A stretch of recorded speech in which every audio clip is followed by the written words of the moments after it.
अस्सलाम वालेकुम नाज़रीन, मैं हूं आपका मेज़बान खालिद जमील और आप देख रहे हैं मेरा यूट्यूब चैनल। और आज हम बातचीत करेंगे दो बड़े अहम मामलात के ऊपर। एक, इमरान खान साहब के ख़िलाफ़ जो दहशत गर्दी का मुकदमा है और उसकी समाअत के दौरान बहुत दिलचस्प सूरत हाल इख्तियार हुई और जो मुअज़्ज़ज़ जज थे इंसदाद दहशत गर्दी अदालत के, उन्होंने जिस किस्म के सवालात उठाए उससे एक तरफ तो जो इस्तखासा है इस्लामाबाद पुलिस या हुकूमत, उसको सुबकी का सामना करना पड़ा, और दूसरी जानिब बड़ी वाज़े तौर के ऊपर ये इंडिकेशन नज़र आ रही हैं कि ये मुकदमात में जो दफ़ात लगाई गई हैं वो शायद गैर ज़रूरी तौर के ऊपर या सियासी मुकदमा जिसको कहा जाता है उस नौयत की हैं, और इमरान खान साहब जो है कि वो जल्द ही इस मुकदमे से बरी करार दे दिए जाएंगे, और इसकी जो मज़ीद तफसीलात है उसके ऊपर हम बातचीत करेंगे। दूसरा बड़ा अहम मामला जो हर पाकिस्तानी का मसला है, और वो पाकिस्तान में बढ़ती हुई महंगाई है जो तारीख़ की बुलंद तरीन सतह पर पहुँच चुकी है। और माह अगस्त का जो इन्फ्लेशन का डाटा गवर्नमेंट ऑफ पाकिस्तान ने जारी किया है वो बड़े अलार्मिंग उसके इंडिकेटर्स हैं। और एक ऐसे मौके पर जहाँ पे इंटरनेशनल मार्केट में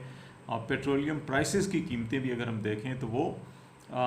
95-96 डॉलर के ऊपर इस वक्त जो है कि फ़ी बैरल कीमतें चल रही हैं। लेकिन इसके बावजूद पाकिस्तान में पेट्रोलियम मसनूआत की कीमतों में 31 अगस्त को भी इजाफ़ा किया गया, और अभी इम्कान यही है कि 15 सितंबर को भी और 30 सितंबर को भी मज़ीद इजाफ़ा होगा। और ये इजाफ़ा जो है कि इस साल दिसंबर तक जो है कि इसी तनासब के साथ अगर ये हुकूमत बरकरार रही तो जारी रहेगा, क्योंकि जो IMF के साथ हुकूमत पाकिस्तान ने जो कमिटमेंट की है, जो एग्रीमेंट साइन किया है, जिसके नतीजे में तकरीबन 1.16 अरब डॉलर जो है, 1 अरब 16 करोड़ डॉलर जो है वो स्टेट बैंक ऑफ पाकिस्तान के रिज़र्व्स के अंदर शामिल भी हो गए हैं, वो ट्रांसफ़र हो चुके हैं। तो ऐसी सूरत में पाकिस्तान में ये महंगाई की शरह अगले आने वाले 2-4 हफ्तों में, महीनों में जो है कि ये मज़ीद बढ़ सकती है। तो इस हवाले से हम बातचीत करेंगे और कुछ इंडिकेटर्स आपके साथ शेयर करेंगे, और फिर हुकूमत क्यों जो है वो इंसेंटिव नहीं दे पा रही, इसके ऊपर हम बातचीत करेंगे। जहाँ तक ये महंगाई का मामला है, और इसी तनाजुर में शहबाज शरीफ साहब ने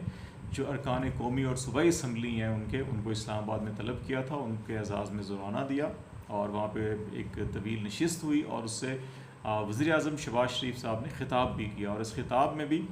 उन्होंने कोशिश की, इवन के जो अभी इस हुकूमत ने जो IMF के साथ एग्रीमेंट किया और जिसका क्रेडिट मिफ्ता इस्माइल साहब, एहसन इकबाल साहब और बाकी तमाम जो इकनॉमिक टीम है वो सोशल मीडिया के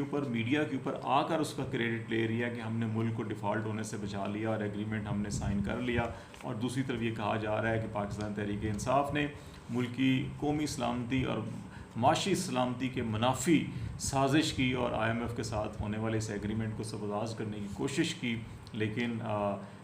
PMLN की क़यादत ने जो है कि इसको बचा लिया है। एक तरफ ये बात की जा रही है, और दूसरी तरफ प्राइम मिनिस्टर शहबाज शरीफ अपने ही अरकान सूबाई असम्बली और कौमी असम्बली से जब खिताब कर रहे हैं तो उसमें वो ये कह रहे हैं कि हमें ये जो महंगाई करनी पड़ी है ये IMF के मुआहदे के नतीजे में जो इमरान खान साहब की हुकूमत ने किया था, जो इमरान खान ने IMF के साथ मुआहदा किया था, दस्तखत उन्होंने किए थे, तो उसके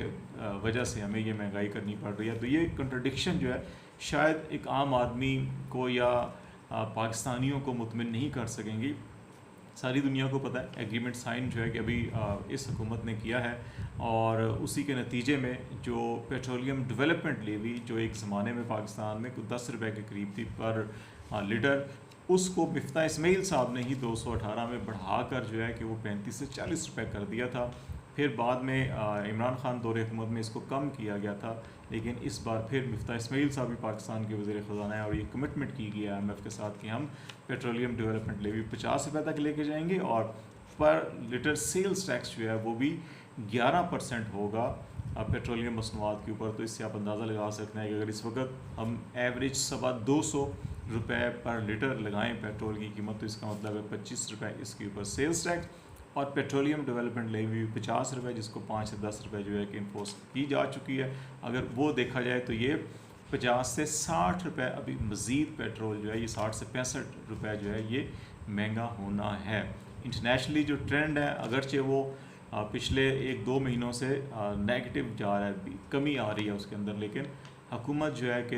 पंजाब के अंदर ज़िमनी इलेक्शन हो रहे थे तो उस वक्त कीमतों में इन्होंने कमी की थी, लेकिन अब उसके बाद मुसलसल इसमें इजाफा किया जा रहा है। अभी 31 अगस्त को भी जो 1 सितंबर से नई कीमतें लागू हैं उसके मुताबिक भी बिजली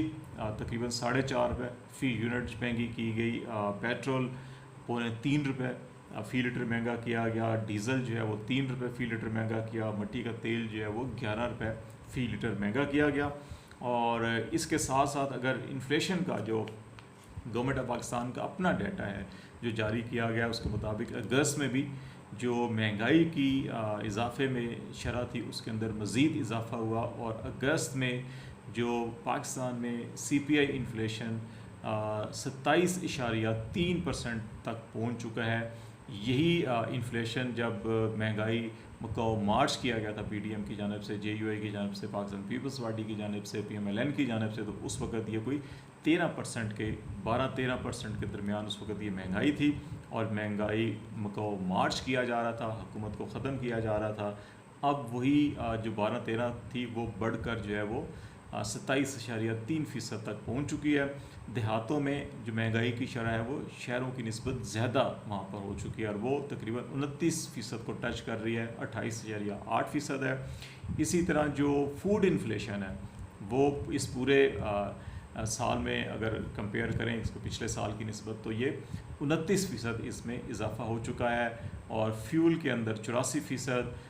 ट्रांसपोर्ट के किरायों और ट्रांसपोर्ट के अंदर जो है 62%, और बिजली की कीमतों में 123% इजाफा हो चुका है। और ये अगर इसको PTI की गवर्नमेंट के साथ कंपेयर करें तो इससे अंदाज़ा लगाया जा सकता है कि कितनी महंगाई है। यही वजह है कि शहबाज शरीफ साहब को अपने ही अरकान असम्बली से जब खिताब कर रहे थे तो उसके अंदर ये कहना पड़ा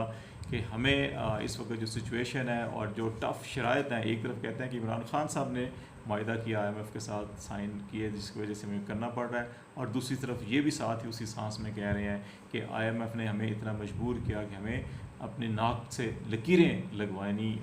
लगाना पड़ी, और IMF ने हमसे जो है कि नाक से लकीरें लगवाई हैं, और हम माशी सूरत हाल को बेहतर करने की कोशिश करेंगे। तो ये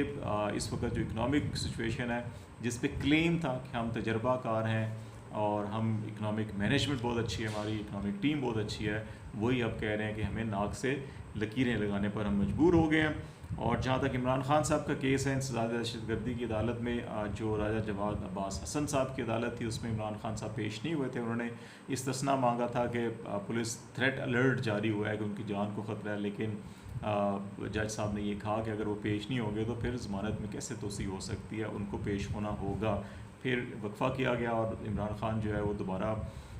इस अदालत में जो है कि वो पेश हुए, और वहाँ पे अभी जो अबूरी ज़मानत थी उसको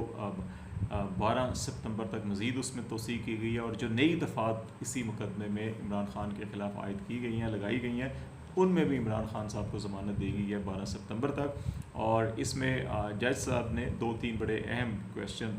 उठाए। एक तो जो दहशतगर्दी के हवाले से दफ़ात थी तो उसमें जज साहब ने पूछा कि इमरान खान से कौन सी क्लाशनकोफ या ख़ुदकुश जैकेट बरामद हुई है, या कौन सी ऐसी आलात बरामद हुए हैं कि जो उन पर आप दहशतगर्दी की ये दफ़ात लगाई गई हैं। इस पर भी पुलिस के पास कोई जवाब नहीं था। और फिर 506 का जो सेक्शन लगाया गया तो ये भी उन्होंने पूछा कि ये कैसे आपने लगा दिया, और ये जो हर 10 दिन के बाद आप नई दफ़ा लगा देते हैं, एक केस के अंदर ज़मानत होती है या पेशरफ्त होती है तब दूसरा एक नई दफ़ात लगा देते हैं, तो इस पर भी उन्होंने बरहमी का इज़हार किया। और जो सारी सिचुएशन है तो इसमें जज साहब ने ये भी एक मौके पर कमेंट्स किए कि उनकी कोशिश होगी कि नेक्स्ट हियरिंग जो है उसमें इस केस को मंतकी अंजाम तक पहुंचाया जाए। और मंतकी अंजाम में क्या किया जा सकता है कि अब इसमें बड़ी वाज़ेह चीज़ें नज़र आ रही हैं कि जो दहशतगर्दी की दफ़ात लगाई गई हैं उसमें भी जो डेफिनेशन है दहशतगर्दी की वो उसके ज़ुमरे में नहीं आती, ना उसके ऊपर उतरती हैं। अब जो इजाफी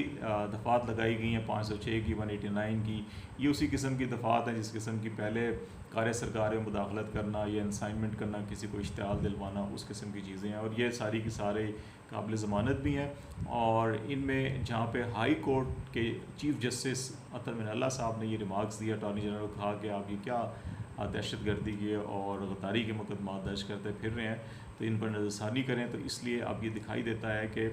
नेक्स्ट जो 12 सितंबर को होगी उस पर मुमकिन है इमरान खान साहब की जो ज़मानत है वो भी कंफर्म हो जाए, और फिर उसके बाद यकीनी तौर के ऊपर इमरान खान और उनकी जो लीगल टीम है वो इस मुकदमे के खराज के हवाले से भी दरख्वास्त देगी, और जो इसके जो भी अभी तक पुलिस ने कोई ऐसी चीज़ तो ना बरामद की, ना कोई ऐसी चीज़ है मासवाए तकरीर के एक जुमले की, जिसको बाबर अवान ने बार बार कोर्ट में कहा जी कि एक जुमले से कैसे पूरे मुल्क के अंदर दहशत गर्दी पैदा हो गई, आग लग गई या कोई इस किस्म के मामला, तो ऐसी तो कोई बात नहीं की, लीगल एक्शन की बात की गई थी। तो इस सारे तनाजुर के अंदर लगता ये है कि ये मामला भी अब अगली 1-2 पेशियों के अंदर जो है ये मुकदमात भी ख़त्म हो जाएंगे, और फिर इमरान खान साहब जो है सियासी मैदान में इस हुकूमत को टफ़ टाइम देंगे। और दूसरी जानिब जो मामलात हैं वो जो बॉडी लैंग्वेज थी शहबाज शरीफ साहब की, जो आज उन्होंने अपने अरकान असम्बली से खिताब किया, तवील खिताब था, कभी वो इमरान खान पे इल्ज़ाम लगाते थे, कभी वो IMF पे इल्ज़ाम लगाते थे, कभी ये कहते थे कि IMF ने हमें ये कर दिया, कभी कहते थे कि इमरान खान साहब ने ये मुआहिदा किया। तो उनकी बॉडी लैंग्वेज से बहुत कुछ यहाँ हो रहा था कि शायद उनके अपने हाथ से बहुत सारी चीज़ें अब सिरक चुकी हैं। अब देखते हैं कि मामलात कब जो हैं कि वो किस करवट की तरफ बैठते हैं, लेकिन सितंबर के अंदर जो है कि हम बार बार कह रहे हैं कि बहुत कुछ अभी होना है, और बहुत कुछ शायद होगा जो पाकिस्तान की सियासी मुस्तकबिल के हवाले से बड़े गहरे असरात मुरतब करेगा। फ़िलहाल इतना ही आज के लिए काफ़ी है। खालिद जमील को इजाज़त दीजिए। अल्लाह हाफ़िज़।